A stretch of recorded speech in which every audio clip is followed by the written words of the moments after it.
ত্রয়োদশ জাতীয় সংসদ নির্বাচনে মোট 296টি আসনের গেজেট প্রকাশ করেছে বাংলাদেশ নির্বাচন কমিশন। এর মধ্যে বিএনপি আসন পেয়েছে 209টি। তারেক রহমান বগুড়া 6 আসন ছেড়ে দেওয়ায় বিএনপির আসন সংখ্যা দাঁড়িয়েছে 208টি।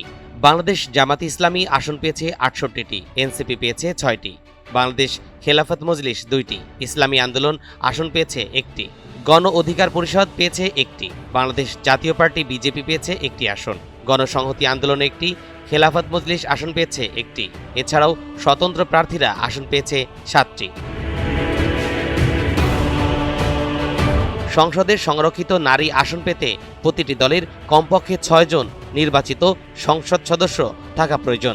আরএফএল চেয়ার বলে চেয়ার মানে আরএফএল চেয়ার, ক্ষমতার নয় সমতার চেয়ার। এছাড়া স্বতন্ত্র প্রার্থীরা কোনো জোটে যুক্ত হয়ে একটি সংরক্ষিত নারী আসন পেতে পারে। তবে স্বতন্ত্ররা কোনো জোটে না গেলে আসনের হিসাব পরিবর্তিত হতে পারে। এই পরিসংখ্যান অনুযায়ী ত্রয়োদশ জাতীয় সংসদ নির্বাচনে বিএনপি 35টি নারী সংরক্ষিত আসন পেতে পারেন। বাংলাদেশ জামাতে ইসলামী 11টি এবং জাতীয় নাগরিক পার্টি এনসিপি একটি সংরক্ষিত নারী আসন পেতে যাচ্ছে। অন্যদিকে খেলাফত মজলিস 1টি, বাংলাদেশ খেলাফত মজলিস 2টি এবং ইসলামী আন্দোলন বাংলাদেশ 1টি আসনে জয়লাভ করায় তারা কোনো সংরক্ষিত নারী আসন পাওয়ার যোগ্য হয়নি।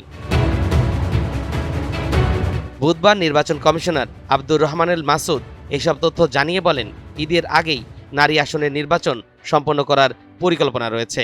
এজন্য সকল কাজ গুছিয়ে নেওয়া হচ্ছে। তরিকুল ইসলাম, এনটিভি অনলাইন।